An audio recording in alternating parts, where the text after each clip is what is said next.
One of World War II's most audacious raids began with 3 handwritten words in the margin of a memo. Complete, utter nonsense. A bomb that was supposed to skip across water. Giant bombers at treetop height, in the dark. And an engineer everyone thought had lost his mind. Hold that voice in your head while we fly over dark water, skimming the treetops. The engines rumble steady and deep. Strapped under the belly of a black Lancaster is a spinning cylinder, about the size of a small car. 2 beams of light cut across the water below. When they meet in one bright oval, the crew knows they're exactly 60 feet up. The bomb aimer's voice comes through tight and clear. Hold it! Hold it! Bomb spinning. The pilot keeps the nose level while the dam gets bigger in the windscreen. Steady, steady. Then bomb gone. The Lancaster bounces, spray smashes the nose, and a delayed thump rolls through the valley. We'll come back to this run. First, we need the complete nonsense idea that everyone tried to kill on paper before anyone ever dropped it on water. It's late 1942, heading into early 1943. On cold Kent afternoons, the coast looks grey and ordinary. An engineer named Barnes Wallis has come up with something nobody asked for, a bomb that bounces off water. He stands on the beach at Reculver with his collar turned up, watching a test aircraft come in low with a cylinder slung underneath. The plane dips, releases, the cylinder hits, skips, breaks apart, and throws water that hammers the nose. The pilot jolts up harder than he meant to. Down on the shingle, armourers argue about the casing thickness. The engineer wants the backspin motor checked. The pilot wants to know if the timing's right. Wallis just listens. The only people who matter right now are the ones in the air, tasting metal, doing something no one's tried before. They go round again before the light goes. One more shot. By the spring of 1943, the tests move off the beach and into squadron life. A new unit forms with one job: 617 Squadron. Their task is simple to say and hard to do. Take this strange new weapon and use it on German dams in the Ruhr. They start training at low level over the reservoirs at Derwent and Ibrook. The water lies mirror flat at dusk, stone towers casting straight lines that bomb aimers can measure with their eyes. George, Johnny Johnson, is 21. Quiet, careful. He's the bomb aimer, in a crew led by Flight Lieutenant Joe McCarthy, an American flying for the RAF, with smooth, steady hands. Johnson pulls his wool cap down against the cold, cheeks raw from the wind, and crawls into the nose of the Lancaster, lying flat behind a triangle of glass. The routine starts to feel normal. In the cockpit, the engineer calls out speed and height. In the nose, Johnson lines up towers and shorelines in his sight. 2 spotlights under the aircraft point down at the water to give them the magic number, 60 feet. If the beams touch on the surface, they're right. If they separate, they're wrong. It's that simple, and that brutal. The speed has to be right too, about 240 miles an hour, because everything depends on it. The spin of the bomb, how far it travels, when the fuse goes off. On practice runs, they can feel the aircraft dip in its own wake when they skim the water, smell fuel and hot oil and wet wool. The numbers become a kind of chant: 240, 60, steady. Nearly 20 specially modified Lancasters will carry the new weapon. That's not a huge force. In a normal raid, Bomber Command sends hundreds of planes. Here, one squadron, about 130 men, is going to try to break some of the most important dams in Germany. They practice wave-offs as much as they practice attacks. If the height isn't right, if the angle feels wrong, they don't force it. In daylight, a wave-off is just another circuit. At night, over a dam, it's life or death. Back at the coast, testing continues. The first drops throw spray straight into the nose and smash casings apart. Someone changes the fuse curve, someone else thickens the steel. They try again until one test run finally looks and sounds different. The cylinder hits, skips cleanly, and keeps rolling, pulled forward by its own backspin. There's no cheer, just a long breath out. One good test doesn't win the argument. It just quiets the loudest doubts, long enough to try the next thing. England is still full of people who think this is a waste of aircraft and men. Somewhere, someone writes another memo calling it foolish. Somewhere else, someone signs the order to go ahead anyway. The crews don't read the memos, they read the duty board. Low-level training, Derwent. Map study Ruhr. A new squadron number on a piece of paper. They're almost ready for the raid. By the spring of 1943, training stops being practice and starts being everything.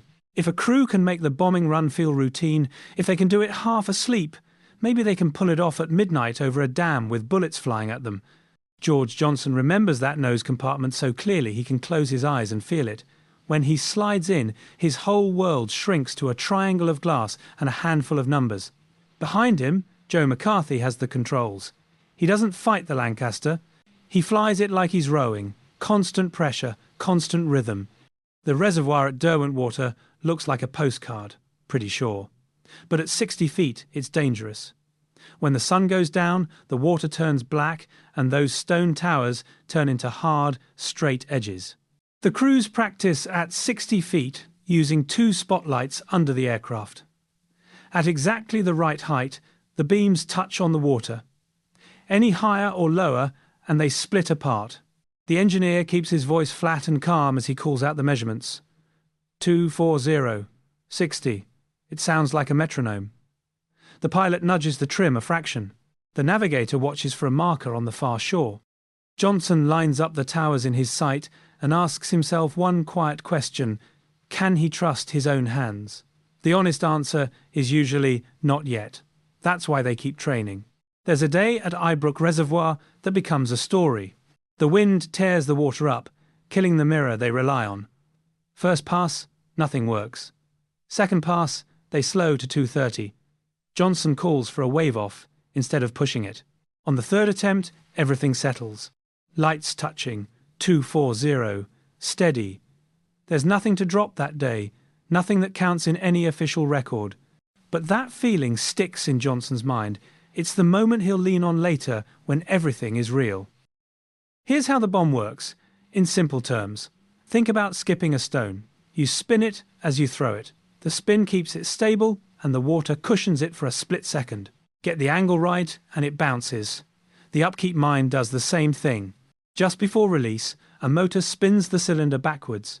When it hits the water, that backspin keeps it low and rolling forward instead of jumping high. It skips toward the dam like it's being dragged there. After a short delay, the mine sinks right next to the wall and explodes underwater. The water takes the force of the blast and pushes it straight into the dam. Air would just let the blast spread and fade. Water turns it into a hammer. For earthen dams, like the Sorpe, the plan is different. You can't skip the bomb. You have to land it directly on the crest, like a giant mine, and let the blast chew through soil and concrete from above. Johnson's job isn't getting it perfect the first time. His job is getting it right, even if it takes 9 tries, under pressure, with everyone watching and no one able to help. The practice runs are dangerous in ways that sneak up on you. One pass over Derwent, a turn gets too tight and the wingtip misses a tree by a distance you'd measure in heartbeats, not feet. Another day, a gull shoots up from the water at exactly the wrong moment and the engineer swears loudly enough to silence the intercom. Precision isn't something the machine does on its own. The Lancaster is enormous and heavy. The wind keeps shifting. The water never behaves the same way twice. The men have to make all of it cooperate for maybe 5 seconds. And they don't have many aeroplanes. 19 Lancasters for the whole job. 130-odd men. In normal bomber command terms, that's a small section of a big raid. At 60 feet, in hostile airspace, it might as well be a knife edge. Down on the Kent coast, they keep testing. The mornings are cold enough to bite. One early May flight nearly gets cancelled when the motor that spins the bomb refuses to work. Time is running out. An armourer and an electrician work with numb fingers and a wrench that slips and cuts skin. They get it going. On the next test drop, when the backspin finally engages, the sound in the aircraft changes. It drops lower and steadier. Like the machine has finally understood its job. Everyone on board hears it. Speed steady, height locked, lights touching. The numbers become a kind of prayer. These men don't stop being scared. They just get very, very good at doing this one thing while they're scared. Scared men who know their job, that's who you want when the sky turns into teeth. Late evening into early morning, May 16th turning into the 17th, 1943. The Lancasters leave Scampton and other bases in waves, climbing into a sky that looks harmless from the ground. On the airfield, the black aircraft stand, with wooden fairings wrapped around their bellies to hide the shape of the weapon. Ground crews touch the metal as the crews walk out. For some, it's the last time. Out over the North Sea at 60 feet, a Lancaster feels like a train doing 100 miles an hour on a gravel road. The sea is close and dark. Any mistake means water. They cross the Dutch coast and the world shrinks. Power lines flash past under the wings, searchlights stab up and sweep. At this height, the terrain is the only cover they have. Valleys, ridges and forests become friends that don't run out of ammunition. The first wave is heading for the Möhne Dam, right in the middle of the Ruhr. Squadron leader Guy Gibson leads in. He opens the run and drops. The wall doesn't budge. He circles overhead instead of leaving, turning himself into a target so he can talk the others onto their marks. John Veer Hoppy Hopgood is 21, flying Lancaster AJM. Flak rips into him on the way in. Metal bends, fabric tears, the cockpit shakes. The crew hears the hits ringing through the fuselage like someone slamming a door over and over. Hopgood could pull away and try to save everyone. Instead, he pushes on for the drop. The bomb aimer calls it. Then Hopgood shouts the only order he has left: "Get out! Go! Some men jump!" Not all make it. A parachute flares white in a searchlight beam for a second, then disappears into the dark. Hopgood doesn't come home. The dam is still standing. Harold Mick Martin is flying AJP. He's one of the most aggressive, low-level pilots in the squadron.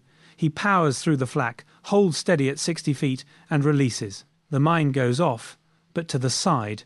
"Close," his bomb aimer says, like he's reading a dial. Close doesn't count tonight. Martin limps home with holes you could put your hand through. Flight Lieutenant Dingy Young comes in next. His run gets a small crack in the wall. Water starts spilling over the top. It's not enough, but it's something. From the air, it looks like hope. Gibson circles above, calling them in like a conductor, part spotter, part voice in the dark, saying, "Do it again." David Maltby arrives in AJJ. Inside, there's no grand speech, just numbers. 240, 60, steady, the mine drops. The Lancaster climbs through spray. For half a breath, nothing seems to happen. Then the wall breaks. You can hear the difference between a bomb going off and a dam giving up. One is a sharp crack. The other is a low groan that turns into tearing. The water does the rest. Downstream, people miles away swear they both heard and felt it. From the cockpits, the men just see the gap and the white roar of water punching through. While the Möhne drains into the valley, other crews turn toward the Eder and the Sorpe. The Eder sits in a bowl of hills. You can't just fly straight at it. You have to weave through a twisted corridor, threading the Lancaster between dark slopes, trying not to clip a wingtip on the way in. Squadron leader Henry Eric Maudslay brings AJZ onto his run. His mine hits the top of the dam instead of the water. A red light flashes. Damage. The aircraft staggers. Gibson's voice comes over the radio. Level but strained. Henry, said Zebra. Are you okay?" "I think so." "Stand by." That's the last anyone hears from him. Later, on the way home near Clynetterdon, Maudslay's Lancaster goes down with everyone aboard. Joe McCarthy and George Johnson, in T. Tommy, got a late start from Scampton because of a technical fault. It means they approach the Sorpe Dam alone, behind the others. The Sorpe is different. It's an earthen bank with a concrete top, tucked into hills that make the approach difficult. There's no straight-on run and no bouncing bomb. The mine has to land right on the crest like a giant charge. Johnson lies in the nose, eyes flicking between his sight and the dam's face. He calls for another circuit. "No, go round." Again. "No, go round." They circle once, twice, 5 times. Each pass is a fresh fight with height, angle, and the wind sliding along the valley walls. Fatigue creeps in. Johnson's breathing shakes on the intercom. On the 9th run, it's almost right, but something inside him says no. On the 10th, it finally feels like that day at Ibrook when everything clicked. Steady. Hold it. Now. The cylinder drops and hits the crest. The The Sorpe doesn't break. They've done their job exactly as briefed, and the dam is still there. That's a different kind of weight to carry home. By dawn, the scale of it comes into focus. 8 Lancasters are missing. 53 men are dead. 3 more are prisoners. Out of 133 who took off, nearly 40% don't come back. The dams that mattered, though, have been hit. The Möhne and the Eder are breached. Water tears through factories, rail lines, power stations. The idea everyone said would never work has just worked in the most public way possible. The men who survived land debrief and crash into sleep on benches and floors. The argument about whether the raid is even possible is over. A new one, about whether it was worth the cost, has only just begun. Imagine a quiet room and a list of names. They're counting them on paper, marking each one with a pencil that digs so hard you can feel the dent on the back. Hopgood, Maudsley. Names that, a day before, were just voices in the mess and signatures on forms. The room goes still. Someone sets down a cup. A man stares at his own hands like they belong to someone else. Outside, the war carries on. Inside, the squadron shrinks. A few weeks later, somewhere polished and formal in London, guards' boots tapping on stone, medals lying neat on a tray, 34 decorations, including a Victoria Cross for the squadron leader who kept circling above the Möhne, are handed out by a monarch to men who look like they've been sleeping in their uniforms. When the metal touches cloth, you feel it more than you hear it. The people who said this was a wild goose chase aren't talking now. They're part of the applause, swallowed by it in a room that smells of polish and old wood. On one table, there's an awards book. On another, the casualty lists. The weapon that skipped on water actually worked in combat. That's not a theory. It's a gap in a wall and water pouring through it. The cost is written down in ink and carried, unseen, by families who got a knock on the door. Remember that first contemptuous voice, the one that called it rubbish? It gets one last mention. You can imagine it playing quietly under footage of the Möhne breaking until the roar of water and engines drowns it out. Then you hear George Johnson, years later, describing how the spotlights touched on a reservoir in Derbyshire when everything finally came together, and he thought, very quietly, yes, someone said it wouldn't work. A small group of people made it work anyway. The place where it first really became real wasn't Germany. It was the Kent coast in early 1943. Reculver again. The sea is flat and steel-coloured. The wind cuts straight through coats. Barnes Wallis stands with a small notebook and watches a test plane come in low with a cylinder hanging underneath. The first drop goes wrong. Spray slams the nose like a thrown bucket. The plane jumps. A casing comes back cracked. The arguments start. Thickness, fuses, timing. They try again in the last light. This time the bomb hits, skips lower, cleaner, and rolls on. Backspin gripping the water like rubber on tarmac.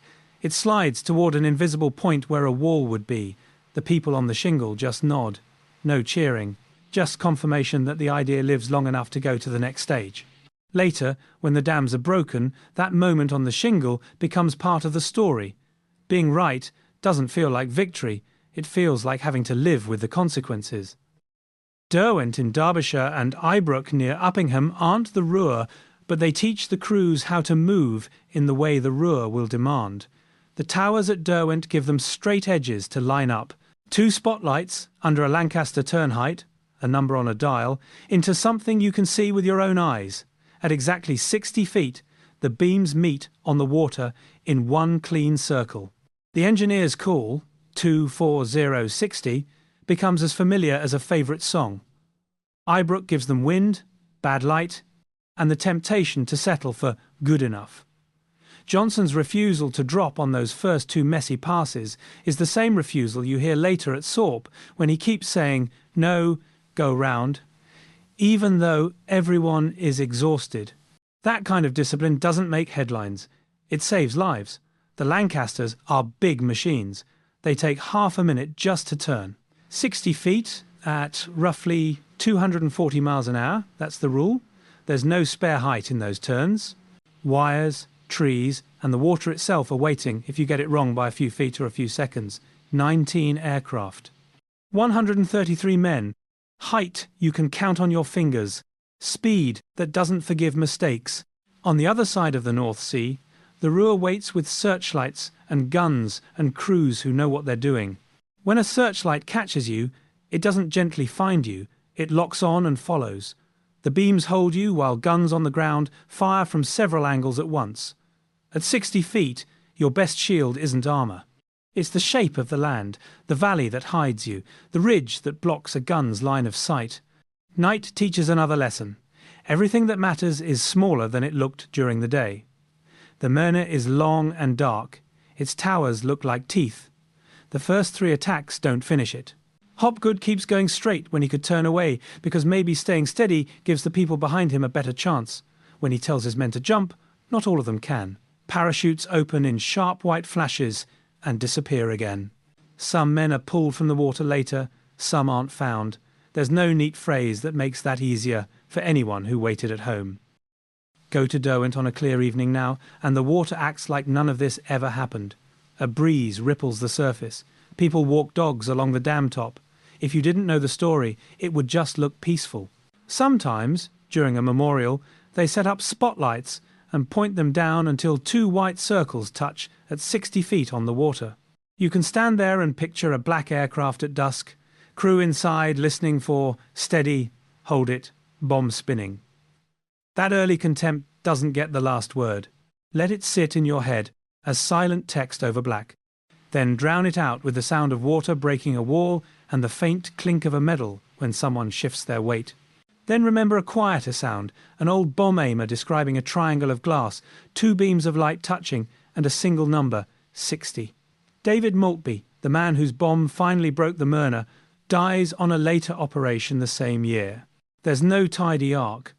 Just another file, another date, and more families opening the door to men in uniform.